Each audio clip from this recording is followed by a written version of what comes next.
आदमी हाथ धोकर एक औरत के पीछे पड़ गया था। औरत ने मुंह धोकर दिखाया, तब जाकर मामला रफा दफा हुआ।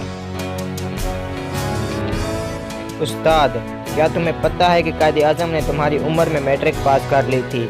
बच्चा, और सर आपकी उम्र में तो भुट्टो फांसी चढ़ गया था। उस्ताद ने एक लड़के को सजा देते हुए कहा, 50 बार उठक बैठक करो और कहो मैं उल्लू हूँ।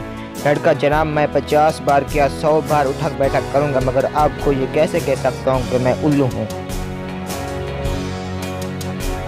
टीचर, सच और वहम में क्या फ़र्क है? बच्चा, आप पढ़ा रहे हैं ये सच है और हम पढ़ रहे हैं ये वहम है।